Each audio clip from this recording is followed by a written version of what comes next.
Hello everybody, welcome back. Today we're going to be talking about a subject I am most passionate about, which is healthy habits to start in your 20s.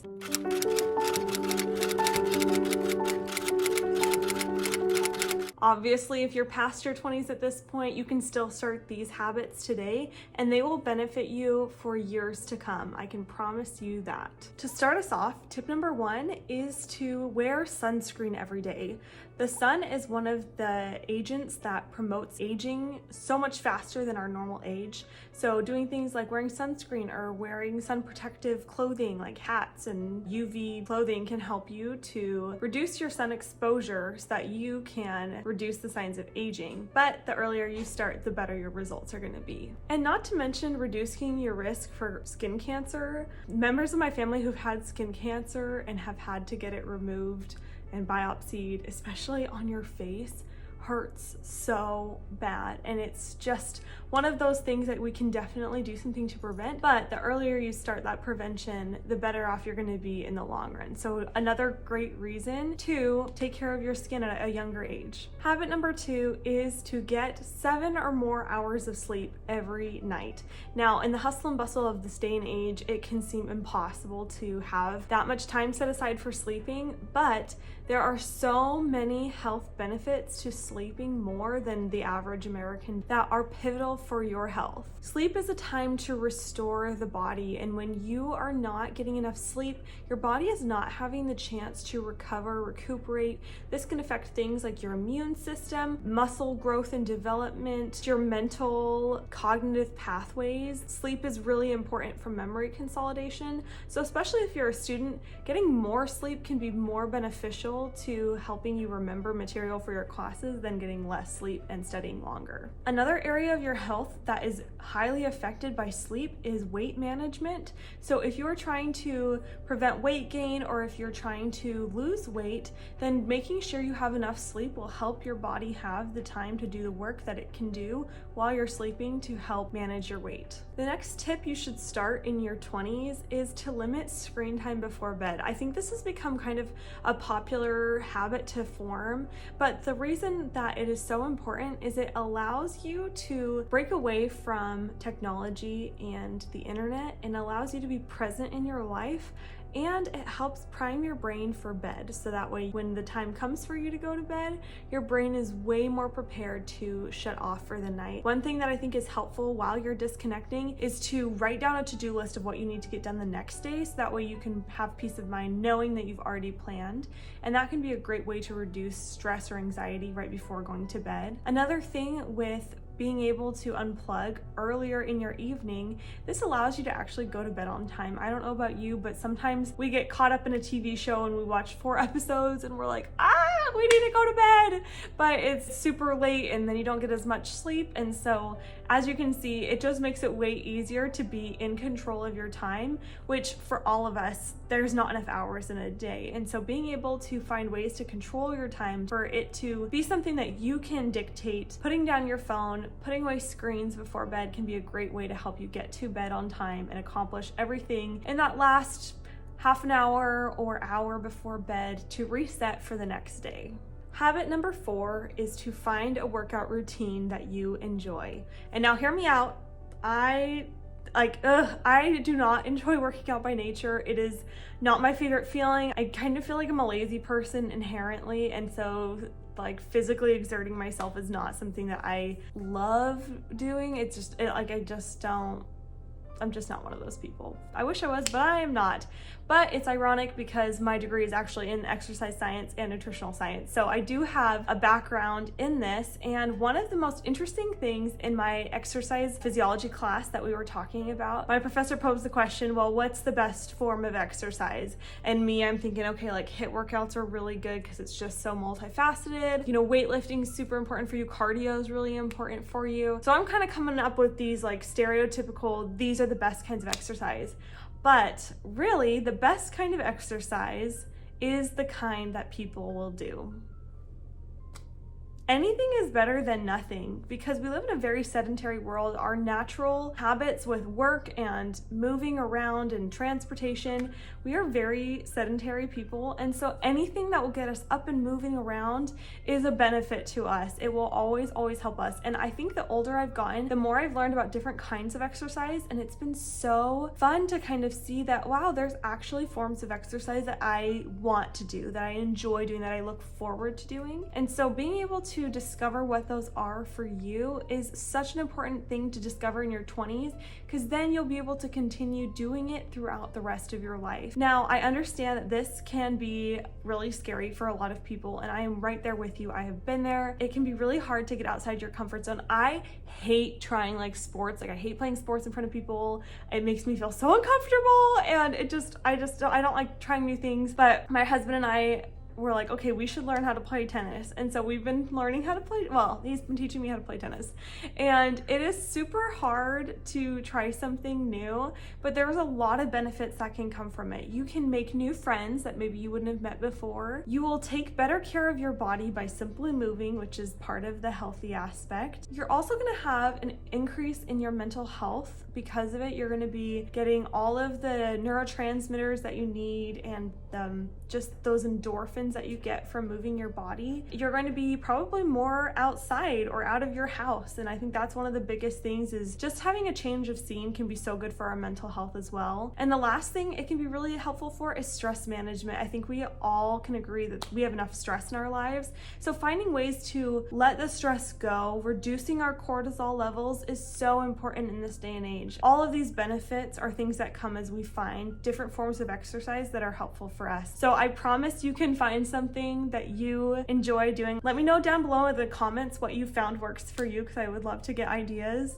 But I promise that finding a form of exercise will absolutely benefit you now and for years and years to come. Habit number 5 is to go through your personal hygiene items and cleaning products and get rid of all of the toxic products that you have. Oh, they're everywhere. It's terrible. It's a lot of work to go through and figure out what is something that's a cleaner thing to have in your home and what's not. Some of the things that you want to be aware of when you're trying to switch out to cleaner products is you want to get rid of anything that is an endocrine disruptor, which means it can mess with the hormones that your body naturally produces. And a big one of these is estrogen disruptors, because there's a lot of chemicals that are put into things now that are very similar to our natural hormone estrogen, especially in men who should have lower estrogen levels. They do have estrogen, but it's just going to be at lower levels.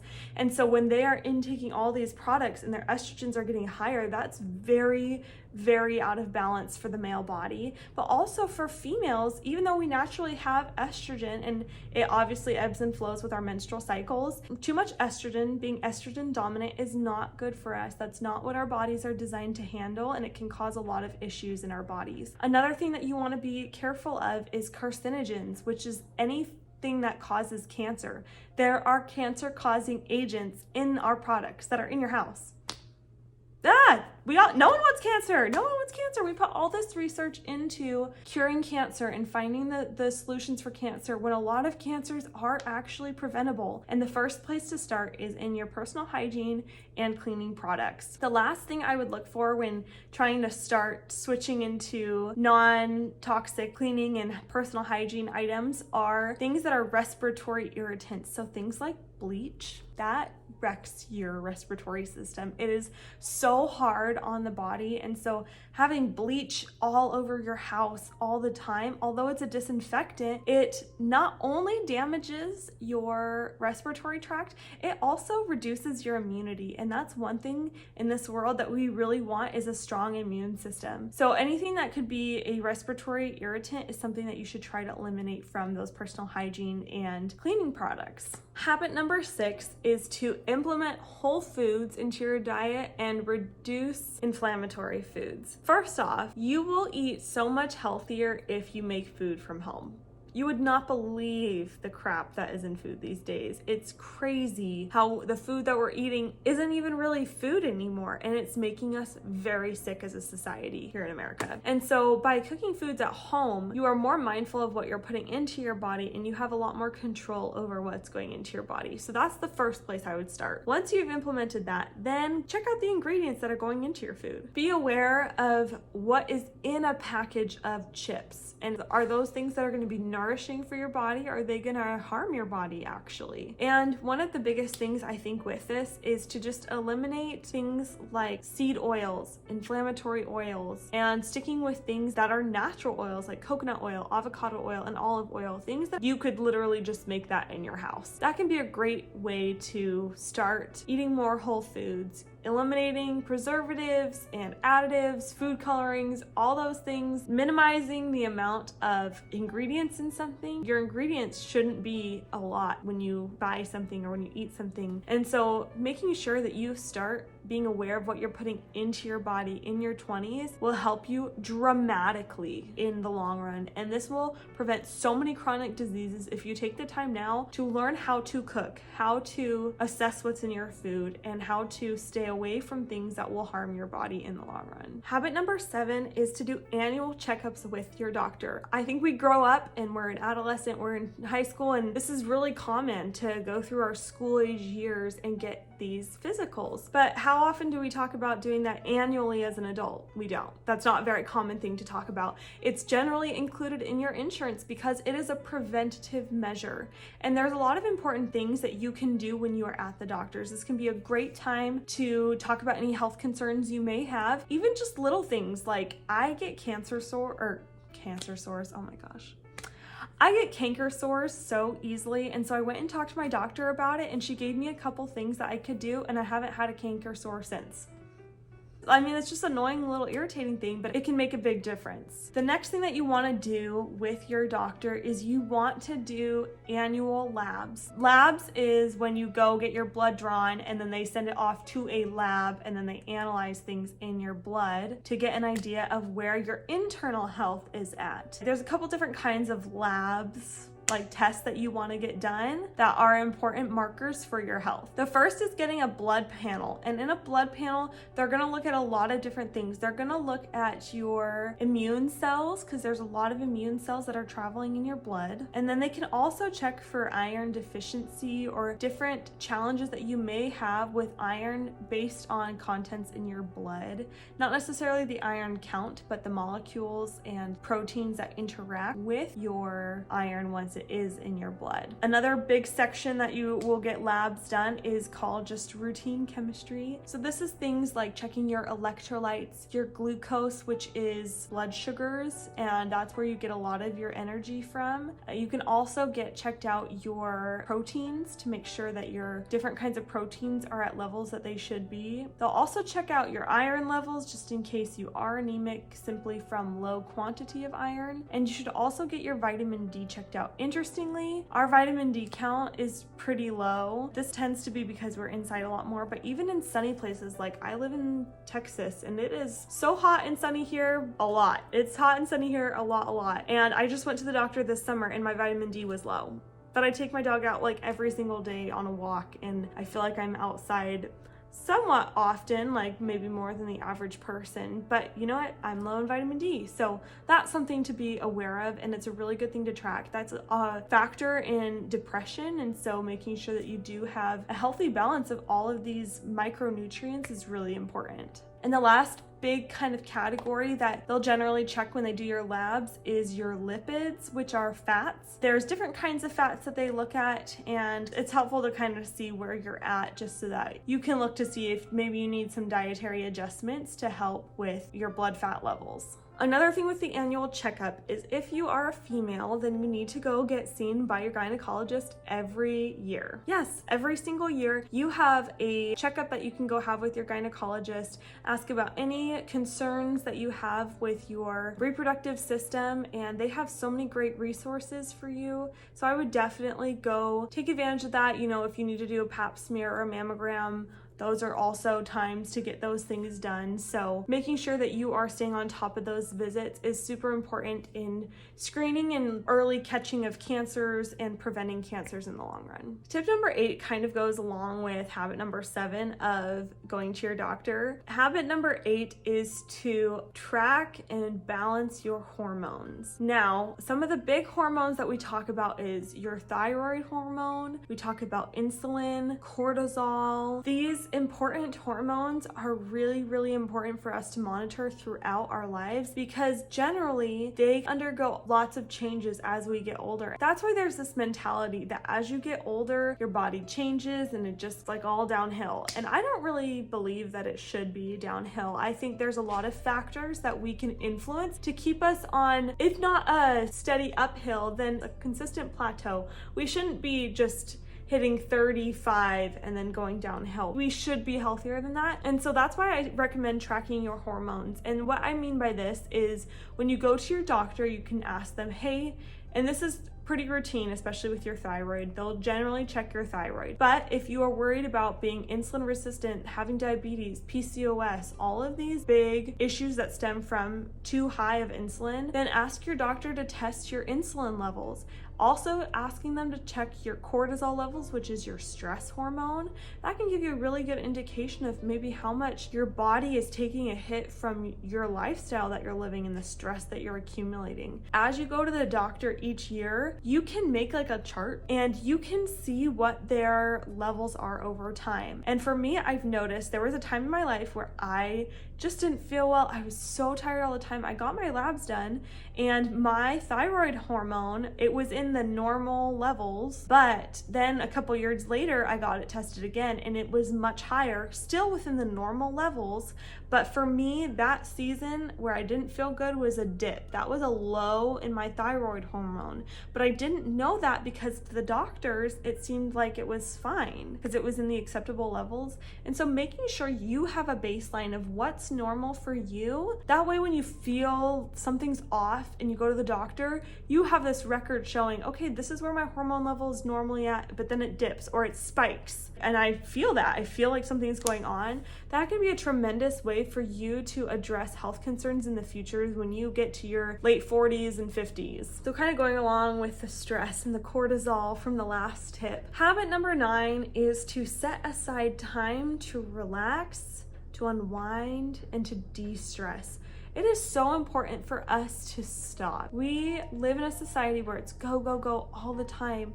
And we have electricity so we can be awake all the time if we wanted to be. But that's not how our bodies were designed. Our bodies were designed to rest and then to go, and to rest and to go. It's important for us to sharpen our saw, so to speak. And so as we take time to figure out what are restful activities for us, what are ways to disconnect from life and to rejuvenate, to find a little bit of peace, just a moment of peace every day, our ability to handle stress, to manage stress, and to mitigate stress will drastically decrease. And that will help you reduce inflammation in your body. It's gonna help you sleep better. It's gonna do all of these benefits for you throughout your whole life. Now, my 10th and final habit for you to begin implementing in your 20s is to be self-aware. I don't think it's common when we're in our 20s, like I'm 25, so I'm in the middle of my 20s. I don't think it's very common as a teenager. I mean, as a teenager, you're all over the place and you're like, I'm just a hot mess all the time.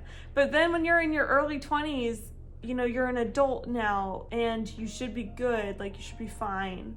But really, as we go throughout our lives, we need to notice when there's changes in our bodies. And this can be a variety of different things. We may notice an increase in our appetites or a decrease in our appetites. We may notice that we are more sad or depressed or anxious. There are so many different things that we can feel within ourselves that change. And we need to recognize when we feel that something is out of the norm. And when you start doing that, you'll start recognizing that there is patterns, that there's triggers, that there are things that you can do to resolve or to trigger a reaction. And when you start learning about yourself in your 20s, it makes it so much easier to get those problems resolved and to be aware that that might be a challenge that you have later in life. And so dealing with it as young as you can will only serve you. And then when you notice something is really, really wrong, you can trust that you know your body, that you know what's going on, and that if you feel unwell or something, then you can go talk to your doctor. I think especially as females, being able to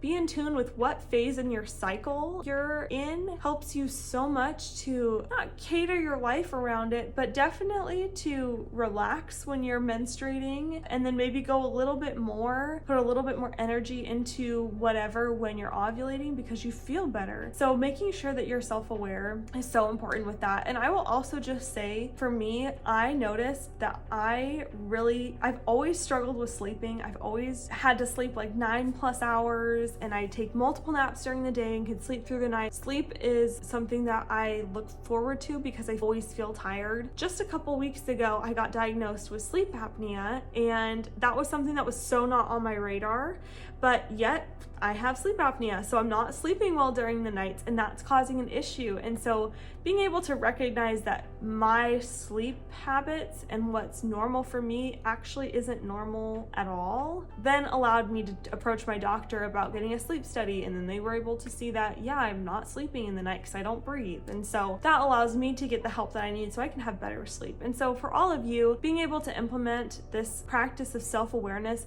allows you to be more in control of your body and to get the help that it needs to be the healthiest and the happiest throughout your life. I am such a huge advocate for taking care of yourself. I think that there's so much in this world that can make our body sick and unhappy, and we don't need to live like that. By implementing these strategies younger in life, then you'll be able to live a longer, healthier, and happier life. I hope that helps you have some ideas of things that you can start implementing in your 20s or later in life to just help you have a healthier future, because I just know that you will be so much happier for it. Thanks so much for watching, and we'll see you guys in next week's video as always. If you like this video, go ahead, like, and if you want to see more content, subscribe so you can get notified when I post next.